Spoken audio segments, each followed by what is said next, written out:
అందరూ సహకరించాలి.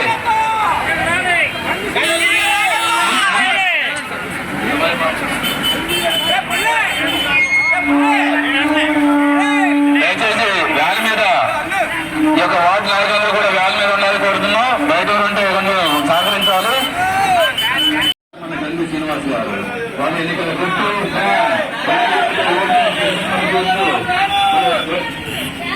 కార్యక్రమం ప్రారంభించడం జరిగింది.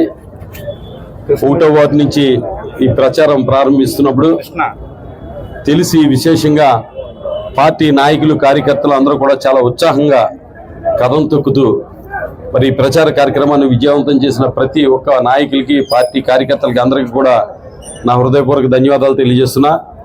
ప్రచారం ప్రారంభించిన తర్వాత ప్రతి చోట కూడా మహిళలు హారతులు ఇచ్చి స్వాగతం చెప్పడం, ముఖ్యంగా జగన్మోహన్ రెడ్డి గారు చేసిన సంక్షేమ అభివృద్ధి కార్యక్రమాల పట్ల మహిళల్లో 100% మరి జగన్మోహన్ రెడ్డి గారిని మళ్ళీ సీఎంగా చేసుకోవాలనే ఆలోచన స్పందన కనపడుతుంది.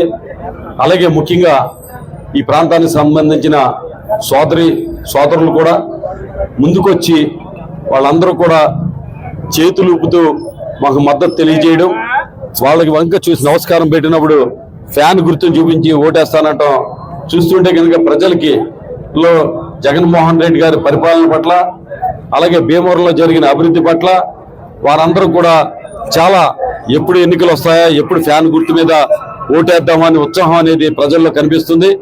ముఖ్యంగా భీమవరం నియోజకవర్గంలో శాసనసభ్యుడిగా నాకు అలాగే పార్లమెంట్ సభ్యురాలుగా ఉమాబాల గారికి అత్యధిక మెజార్టీ మొత్తం 7 నియోజకవర్గాల్లో చూసుకుంటే కనుక భీమవరంలోనే టాప్ మెజార్టీ వస్తుందని చెప్పి ఈ ఉత్సాహాన్ని చూసిన తర్వాత ప్రజల స్పందన చూసిన తర్వాత నేను ఎంతో సంతోషంగా చెప్పగలుగుతున్నా. అలాగే భీమవరం ఏదైతే పట్టణానికి సంబంధించి అలాగే భీమవరం రూరల్ మండలానికి సంబంధించి అలాగే వీరాపురం మండలానికి సంబంధించి కూడా ఈ ప్రచారం అనేది కొనసాగుతుంది. ప్రతి గ్రామాన్ని కూడా సందర్శించడం జరుగుతుంది. ప్రజల మద్దతును కోరడం జరుగుతుంది. ప్రజల ఆశీస్సులు కోరడం జరుగుతుంది. మాకు పూర్తి నమ్మకం ఉంది.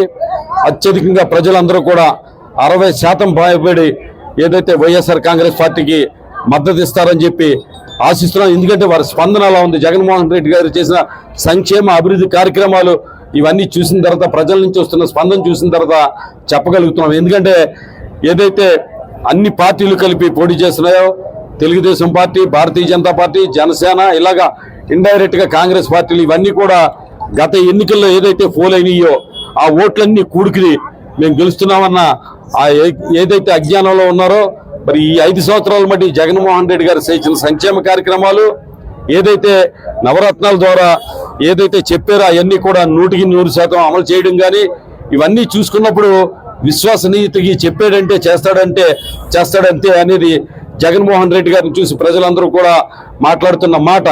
అలాగే రేపొద్దున రాబోయే వైఎస్ఆర్ కాంగ్రెస్ పార్టీ మేనిఫెస్టో, ఆ మేనిఫెస్టోని కూడా జగన్మోహన్ రెడ్డి గారు ఏం చేస్తారు, ఏం చెప్తారని రాష్ట్ర ప్రజలందరూ కూడా ఎదురు చూస్తున్నారు. ఆ మేనిఫెస్టోని అమలు చేయడమే కాకుండా ఏదైతే ఇప్పుడు నవరత్నాలకు సంబంధించి కార్యక్రమాలన్నీ కూడా అమలు జరుగుతున్నాయో ఇవన్నీ కూడా అమలు చేయడంతో పాటుగా కొత్త మేనిఫెస్టోని కూడా అమలు చేస్తారు. జగన్మోహన్ రెడ్డి గారు ఒక్కళ్ళే చెప్పాడంటే చేస్తాడు, మాటిస్తే మడమ తిప్పడు అని చెప్పి ఇవాళ రాష్ట్ర ప్రజలందరూ కూడా జగన్మోహన్ రెడ్డి గారు విడుదల చేసే మేనిఫెస్టో కోసం ఎదురు చూస్తున్నారు. ఇదే నిదర్శనం ఇవాళ ప్రజల స్పందన.